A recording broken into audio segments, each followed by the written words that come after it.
পথ নিৰ্মাণৰ নামত ভয়ংকৰ জালিয়াতি পথ নিৰ্মাণৰ নামত ঐতিহাসিক দূৰণি আলি নিৰ্মাণৰ নামত সংঘটিত কৰিছে ভয়ংকৰ দুৰ্নীতি আৰু অনিয়মৰ বিৰুদ্ধে এতিয়া সৰব হৈ উঠিছে আছু আৰু স্থানীয় ৰাইজ পুনৰবাৰ জনাইছে এটা গুৰুত্বপূৰ্ণ খবৰে মুহূৰ্তত যেহেতু শিৱসাগৰত পথ নিৰ্মাণৰ নামত এক ভয়ংকৰ জালিয়াতিৰ ঘটনা সংঘটিত হৈছে ঐতিহাসিক দূৰণি আলি নিৰ্মাণৰ নামত সীমাহীন দুৰ্নীতি আৰু অনিয়মৰ বিৰুদ্ধে এতিয়া সৰব হৈ উঠিছে আছু আৰু স্থানীয় ৰাইজ 7 কোটি 20 লাখ টকাৰে 4.650 মিটাৰ পথ নিৰ্মাণৰ নামত সংঘটিত হৈছে অনিয়ম WMM নকৰাকৈ 30 মিটাৰ পথ কাৰ্পেণ্টিং কৰাৰ বিস্ফোৰৰ অভিযোগ উত্থাপন হৈছে আৰু অনিয়মৰ বিৰুদ্ধে এতিয়া সৰব হৈ উঠিছে আছু আৰু স্থানীয় ৰাইজ ৰূপহী আঞ্চলিক ছাত্ৰ সন্থাই জিলা আয়ুক্তক স্মাৰক পত্ৰ প্ৰদানেৰে ঠিকাদাৰী প্ৰতিষ্ঠানৰ বিৰুদ্ধে ব্যৱস্থা গ্ৰহণৰ দাবী জনাইছে উল্লেখ্য যে আহোম যুগৰ অন্যতম পুৰণি ঐতিহাসিক দূৰণি আলি ৰংঘৰ সহযোগী হৈ ৰজাদিনীয়া ঢুলিয়াপাৰ আৰু ৰূপহী মদডাং হৈ ৰংঘৰ চাৰিআলিৰ পৰা ৰাষ্ট্ৰীয় ঘাইপথ সংযোগ হৈছে বুলি জানিব পৰা গৈছে পুনৰবাৰ জনাইছে এটা গুৰুত্বপূৰ্ণ খবৰে মুহূৰ্তত যেহেতু শিৱসাগৰত পথ নিৰ্মাণৰ নামত এতিয়া সংঘটিত হৈছে ভয়ংকৰ জালিয়াতি ঐতিহাসিক দূৰণি আলি নিৰ্মাণৰ নামত সীমাহীন দুৰ্নীতিৰ ঘটনা সংঘটিত হৈছে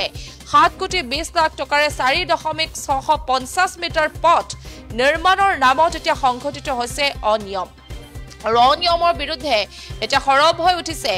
আছু আৰু স্থানীয় ৰাইজ WMM নকৰাকৈ 30 মিটাৰ পথ কাৰ্পেণ্টিং কৰাৰ বিস্ফোৰক অভিযোগ উত্থাপন হৈছে ৰূপহী আঞ্চলিক ছাত্ৰ সন্থাই জিলা আয়ুক্তক স্মাৰক পত্ৰ প্ৰদানেৰে ঠিকাদাৰী প্ৰতিষ্ঠানৰ বিৰুদ্ধে ব্যৱস্থা গ্ৰহণৰ দাবীত সোচ্চাৰ হৈ উঠিছে উল্লেখ্য যে আহোম যুগৰ যেটো অন্যতম পুৰণি হৈছে এই যি ঐতিহাসিক দূৰণি আলি সেই দূৰণি আলি ৰংঘৰ সংযোগী হৈ ৰজাদিনীয়া ঢুলিয়াপাৰ আৰু ৰূপহী মদডাং হৈ ৰংঘৰ চাৰিআলিৰ পৰা সাধাৰণতে ৰাষ্ট্ৰীয় ঘাইপথ সংযোগ হৈছে বুলি জানিব পৰা গৈছে আৰু সেই ঐতিহাসিক দূৰণি আলি নিৰ্মাণৰ নামত এতিয়া সীমাহীন দুৰ্নীতিৰ ঘটনা সংঘটিত হৈছে অনিয়মৰ ঘটনা সংঘটিত হৈছে শিৱসাগৰত এতিয়া পথ নিৰ্মাণৰ নামত চলিছে ভয়ংকৰ জালিয়াতি যাৰ বিৰুদ্ধে সেই অনিয়মৰ বিৰুদ্ধে এতিয়া সৰব হৈ উঠিছে আছু আৰু স্থানীয় ৰাইজ এই মুহূৰ্তত আমাৰ হাতত কিছু ভাষ্য আছে সেই ভাষ্য আমি আপোনালোকক শুনাব বিচাৰিম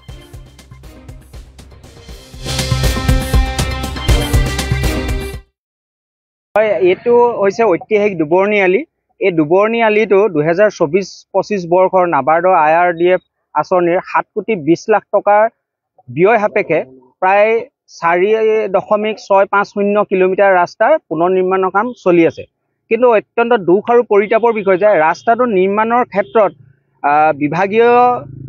ঠিকাদাৰে অতি নিম্ন মানদণ্ডৰ কাম কৰা পৰিলক্ষিত হৈছে আমি এতিয়া বৰ্তমান যিডোখৰ জেগাত উপস্থিত হৈ আছো এই জেগাডোখৰত কালি ৰাস্তাটোৰ যিটো WBM কৰিব লাগে WBM নকৰাকে প্ৰায় 10 মিটাৰ ৰাস্তা আগৰ পুৰণা ৰাস্তাটোৰ ওপৰতে কোনো চাফ চিকুণ নকৰাকে নিশাটোৰ ভিতৰত তেওঁলোকে বনাই থৈ গুচি গ'ল আৰু এই সম্পৰ্কে বিভাগীয় জিলা অভিযন্তা আৰু ইয়াত এই সাইডত থকা যিজন অভিযন্তা তেওঁক আমি আপত্তি দৰ্শোৱাৰ পিছতো তেওঁলোকৰ মতে ৰাস্তাৰ কাম ভাল হৈছে কিন্তু আমি প্ৰত্যক্ষদৰ্শী হিচাপে বা আমি এই অঞ্চলৰ জনসাধাৰণ হিচাপে আমি সচক্ষে দেখিছো যে এই ৰাস্তাটোৰ এই ডখৰতে আটাইতকৈ বিধ্বস্ত ৰূপ আছিলে ভগা আছিলে কিন্তু এই ৰাস্তাটো কোনো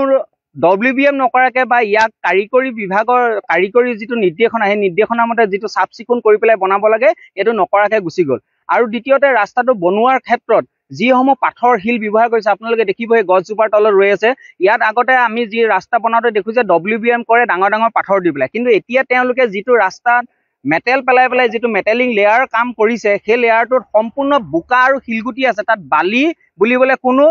অংশই নাই অকল বোকা আৰু শিলগুটি মিক্স আৰু এই সম্পৰ্কত আমি জিলা উপায়ুক্ত মহোদয়ক আজি দুসপ্তাহৰ আগতে আমি লিখিত অভিযোগ দাখিল কৰিছিলো আৰু সেইদিনাখনে জিলা উপায়ুক্ত মহোদয়ে এগৰাকী অতিৰিক্ত আয়ুক্ত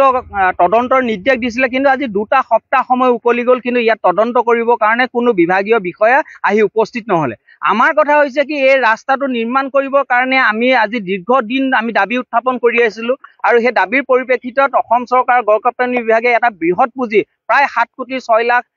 টকা ইয়াত ধাৰ্য কৰিছে আজি এই ৰাস্তাটো বনাই থৈ গুচি যাব আৰু 10 বছৰ 15 বছৰ এই ৰাস্তাটো চৰকাৰে আকৌ পুনৰ ধন ব্যয় কৰা কোনো পৰিকল্পনা নকৰে আমাৰ কথাই গ'ল কি ৰাস্তা নিৰ্মাণৰ ক্ষেত্ৰত বিভাগীয় অভিযন্তা আৰু বিভাগীয় ঠিকাদাৰে যি ময়মতালি কৰিছে যিটো গাফিলতি কৰিছে আৰু যিটো দুৰ্নীতিৰ আশ্ৰয় লৈছে সেই আশ্ৰয়ক আমি ধিক্কাৰ জনাইছো আৰু জিলা প্ৰশাসনৰ এই ক্ষেত্ৰত যিটো ব্যৱস্থা গ্ৰহণ কৰিব লাগিছিলে বা তেওঁলোকে যিটো দৃষ্টি নিক্ষেপ কৰিব লাগিছিলে সেই ক্ষেত্ৰতো কিন্তু আমি সেই ব্যৱস্থা কৰা নেদেখাৰ কাৰণে আমি জনসাধাৰণে আক্ষেপ প্ৰকাশ কৰিছোঁ। আমাৰ কথা এটাই যে ৰাস্তাৰ যিখিনি ঠাইত বেয়াকৈ কৰিছে সেই কাম কৰিব লাগিব। আৰু দ্বিতীয়তে ৰাস্তাটো বনোৱাৰ ক্ষেত্ৰত এতিয়া যিহেতু 5.5 আমি আপোনালোকৰ মুখৰ আগত আমি মিটাৰ মাৰি দেখুৱাইছোঁ যে এষ্টিমেট মতে ৰাস্তাটো বহল হ'ব লাগে 5.5, কিন্তু এতিয়া জেগাই জেগাই আছে 4 মিটাৰ, ক'ৰবাত আছে 4.5 মিটাৰ, সম্পূৰ্ণ 5 মিটাৰ ৰাস্তাও বহল হোৱা নাই। তেন্তে সেই 1.5 মিটাৰ ৰাস্তাৰ পইচাটো ক'ত যাব?